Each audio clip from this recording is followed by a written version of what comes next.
Hey, what's going on everybody? It's ETA Prime back here again. Today we're going to be taking a look at the brand new Radxa Rock Pi 5 Model B. Now this is a first look video. It's still a bit early. They do have a few operating systems available, but we're going to see what this thing can do, and on paper, we've got a really powerful single board computer. This will run Linux or Android, and you can go up to 16 gigabytes of RAM with it, and we've got the 16 gigabyte variant right here. This is something I've been waiting for a little while, and you know, when it comes to SBCs in 2022, the market has been a bit stagnant. Now don't get me wrong, we have seen some awesome ARM-based boards in 2022, but not as many as a lot of us were expecting, and it's really been hard due to supply chain issues still going on, especially for smaller manufacturers to get these in the hands of consumers. But now Radxa is shipping out the Rock Pi 5 Model B, and like I mentioned, on paper, we've got one heck of a board here.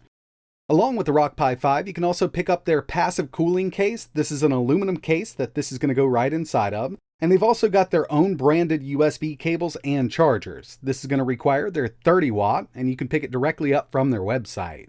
Now obviously, when most people hear single board computer, they're going to go right to the Raspberry Pi, and I did want to give you a quick size comparison. As you can see, the Rock Pi 5 Model B is coming in much larger than the Raspberry Pi, but for good reason. This actually supports an NVMe SSD on the bottom of the unit, and we've also got another M.2 slot that we could add, let's say, a Wi-Fi and Bluetooth adapter directly to. And when it comes to I/O, the Rock Pi 5 is loaded down. We've got 40 GPIO pins, we've got a spot for an RTC battery, that M.2 E-key slot. There's also a fan adapter, we've got mini HDMI on one side here. And taking a look at the bottom, we've got an SD card slot. This also supports an eMMC module. We've got the socket, just in case you want to boot from eMMC. We've got the M.2 M-key slot for an NVMe SSD. And we've also got an MIPI CSI connector and a DSI connector down here. Unfortunately, the Rock Pi 5 doesn't have onboard Wi-Fi or Bluetooth. You will have to use some type of adapter. I mean, you could go USB if you want to, but they do sell their own branded adapter that'll go right in that top M.2 slot. That way we have Wi-Fi and Bluetooth. And of course, we have a lot of different storage options for this. SD card, we can go with an eMMC module, or my personal favorite, an NVMe drive. So I'm actually going to be running my operating system directly from this 500 gigabyte Kingston NVMe drive here, and it's actually worked out really well.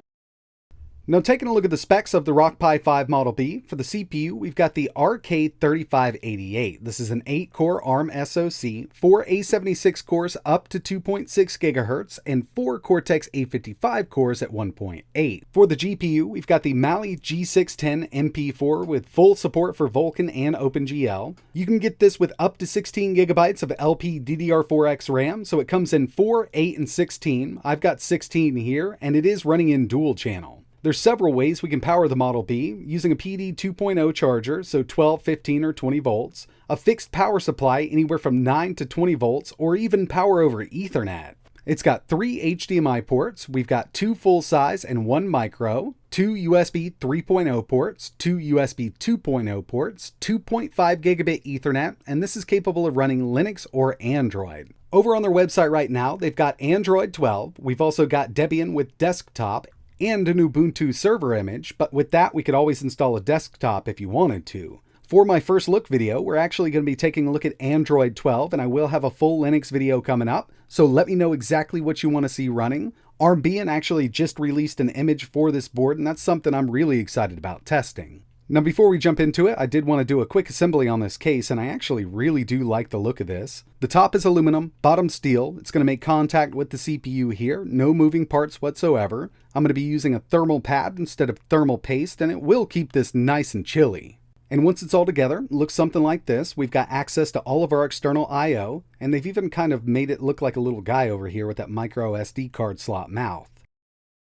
Alright, so here it is. We've got Android 12 running on the Rock Pi 5, and this is just one of their images. It's actually a little older because this is one that does run from an SSD. Remember, we've got that 500 gigabyte NVMe SSD installed here. Unfortunately, at the time of making this video, the latest version just won't run from an NVMe SSD, but I'm sure that'll be fixed soon. And another thing that I'd love to see added is just Google Play in general. We don't have it installed here with the Android versions available right now for the Rock Pi 5. There are ways to sideload it, but personally, I didn't even bother with it. I'm just using a third-party app store. You can use whatever you want, but personally, I've been using APK Pure. Another cool thing that this has built in is HDMI video in. That way we could get a video signal in, we could do pass-through, or we could record directly inside of Android. And a lot of these RK3588 devices do support this feature. First thing I wanted to take a look at was some YouTube video playback, and we're actually using YouTube Vanced. It's a third-party app because we don't have Google Play services installed, so we can't get the official YouTube application. But these RK3588 chips handle 4K video playback very well. In fact, they'll actually do up to 8K 60 when everything's set up correctly. Next thing I wanted to take a look at were a few benchmarks that I ran. We've got Geekbench 5 and 3D Mark Wildlife. Geekbench 5, 627 on the single, 2449 on the multi. And when it comes to Wildlife, this is a Vulkan benchmark for the GPU. We've got that Mali G610. We've got a total score of 4,344, and the final one I ran here was Antutu, and the Rock Pi 5 scored at 544,745. This is on par with something like the Snapdragon 855, and to see this in single board computers is actually pretty amazing. Now it's time to take a look at some native Android gaming, and here we have Minecraft. It's definitely an easier one to run, but I didn't have to change any of the settings. I believe we're at 12 chunks, fancy graphics is on, and this is one of those games that's going to run just fine. In fact, the RK3588 can even handle Genshin Impact at low settings, 60 FPS, but we don't have native controller support, so you will have to use a third-party app. So I just kind of stuck with games that supported controllers natively in Android. But overall, this board is great for native Android gaming. I mean, I've had amazing luck with this chipset. We've tested a few different boards on the channel so far, and I haven't run into any games it wouldn't handle. I mean, with some of the higher-end Android games, we did have to drop some of the settings down, but it does a great job. So we've got Android gaming covered here. Let's go ahead and check out some emulation. And you know, with a little setup like this, I personally like to have a launcher or a front end installed, and I use LaunchBox. Very easy to set up. Got a beautiful interface here. It'll automatically download all of your artwork and metadata for you.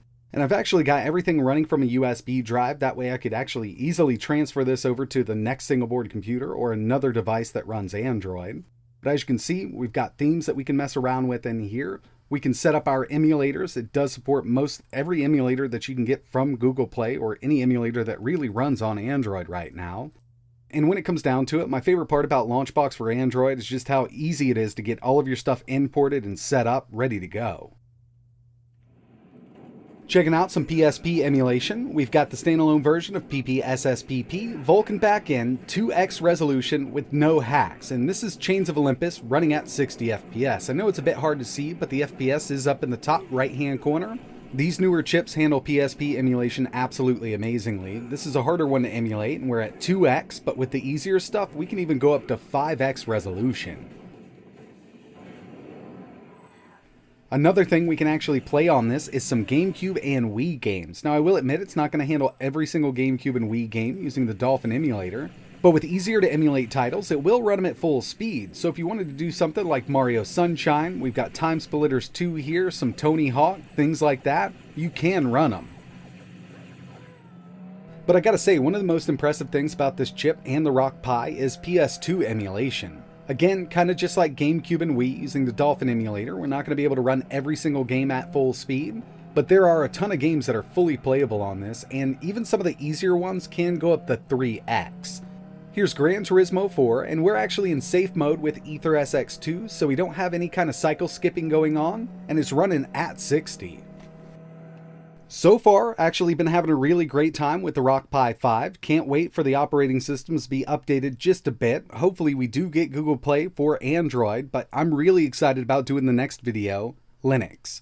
I kind of wanted to get Android out of the way first because I know a lot of people are going to go into one of these, starting out with Android. But Linux on these chips is really awesome. Right now, over on the Radxa website, they've actually got a Debian build with a full desktop. They've also got Ubuntu server, and with that, we could actually install a desktop if we want to. Or we could just head over to ARMBean's website and download their new image they have available for the Rock Pi 5. So let me know in the comments below what distro you want to see running on this. Unfortunately, we don't have something like Manjaro available, and when that's available for the RK3588, I'll definitely be doing a bunch of videos because I'm really excited about that.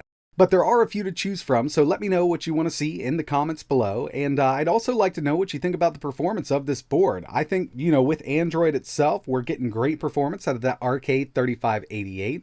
And if this is something you're interested in learning more about, or maybe even picking one up, I'll leave some links in the description.